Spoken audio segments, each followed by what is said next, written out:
Prepping a house for a photographer is super important. I often go in and I help clients do it, but for many of you that are watching, you might not have a realtor that does that. So I'm going to help you remotely right now. Hi, my name is Nancy Haas and I'm CEO of the Haas Group in Philadelphia, Pennsylvania. I look like a doctor, but I'm not. This is the science of real estate.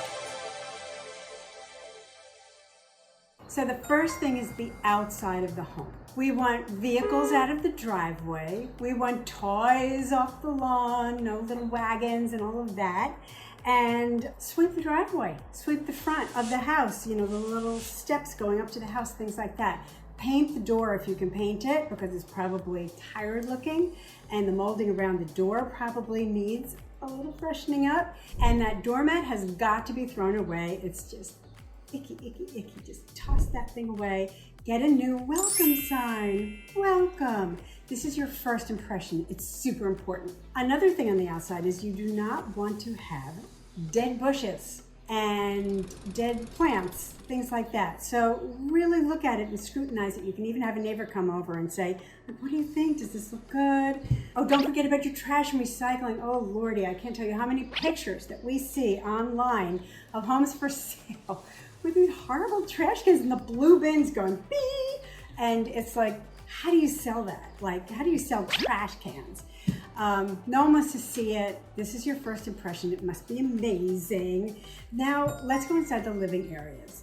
Inside living areas, think about it. Look around your space. Actually, look behind my space. There's so much going on behind me. It's overwhelming. It can make you like keel over because there's too much going on. So if I was selling this home, I'm not selling these posters. I'm not selling the good Haaskeeping, sign in there or anything like that.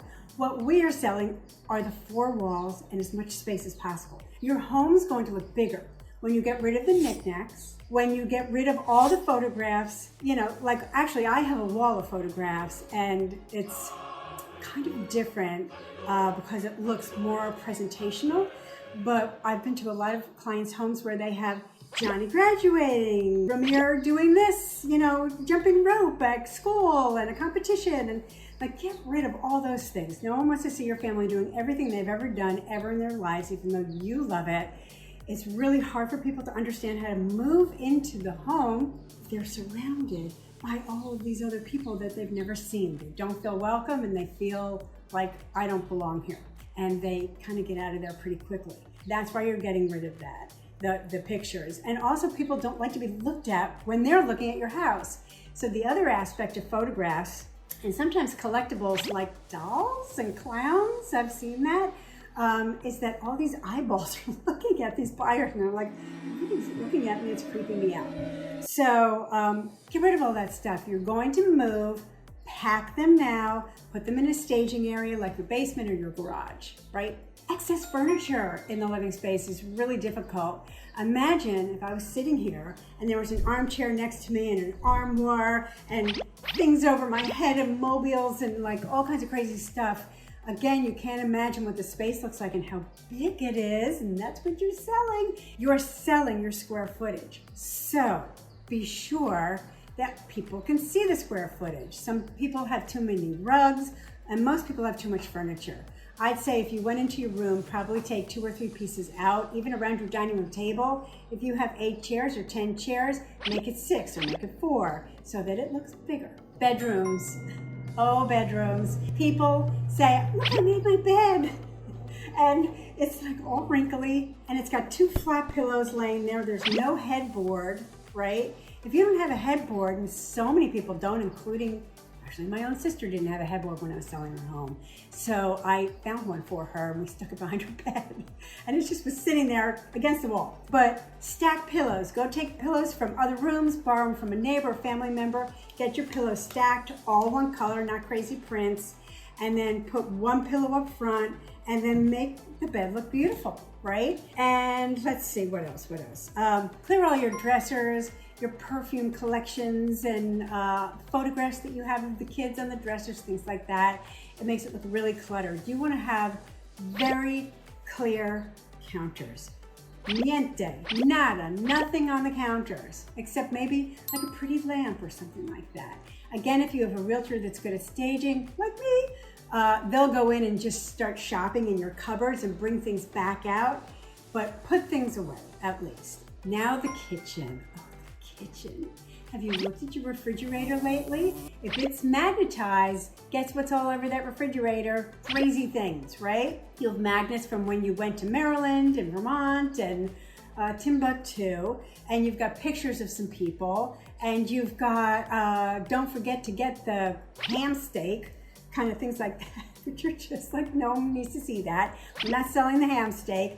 Get everything off of your refrigerator. Make sure it's shiny and beautiful looking. People are going to open your refrigerator, make sure it's not creepy inside, clean those surfaces too. The countertops, first of all, clean all your appliances. You just have to. And then secondly, you have to clear the countertops. And when I go into a family's home and they're like, you mean like clear the countertops? Like the toaster? I'm like, toaster has to go away. And what about the coffee maker? Coffee maker away, unless it's gorgeous and from Europe, and it's like the most gorgeous Italian espresso machine ever created. Leave that out because that's super cool.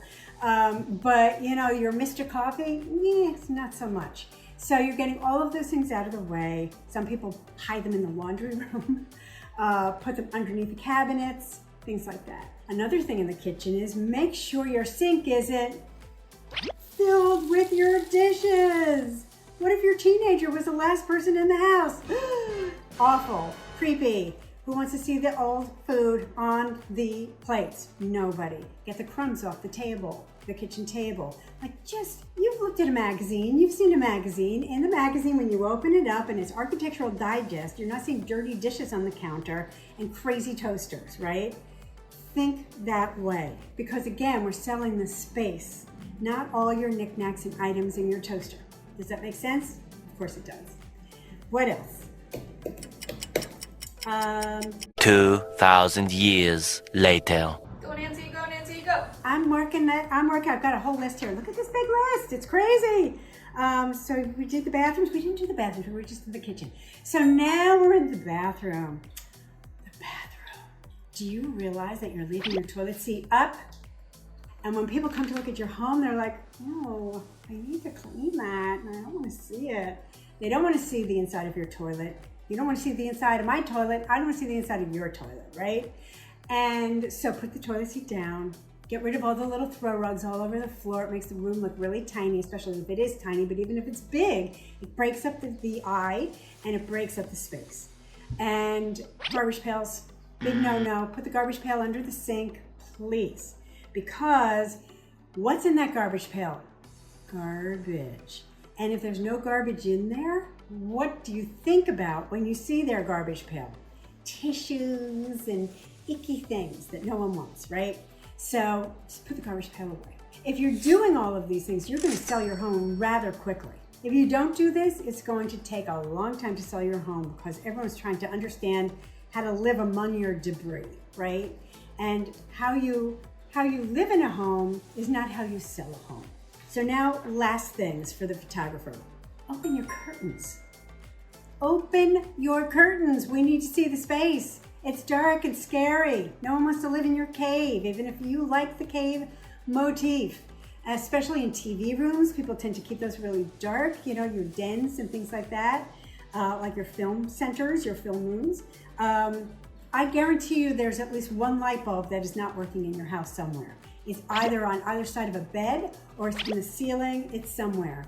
Fix it, replace all your bulbs now, because the last thing you want is your realtor to call you saying, you have 3 bulbs now, can you bring bulbs back when you come? Because people are looking at your home for the first time in the dark. And then leave the extra bulbs for your realtor, so if any others go out, they can take out your stepladder, get up there, and fix that little thing. And by the way, while I'm thinking of it, because this just happened to us, please change all the batteries in your smoke alarms, because I guarantee you that sometime during the sale of this home, that thing's going to be going beep, beep, beep, and driving everyone nuts, and they will be very excited to leave the house. It's so annoying.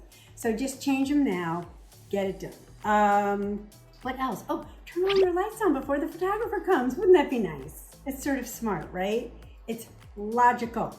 Turn your lights on everywhere, at the side of every bed, at the desk, at the ceiling. Just turn those all on. And there's something I definitely need you to turn off that's a huge distractor that everyone thinks is like really helpful.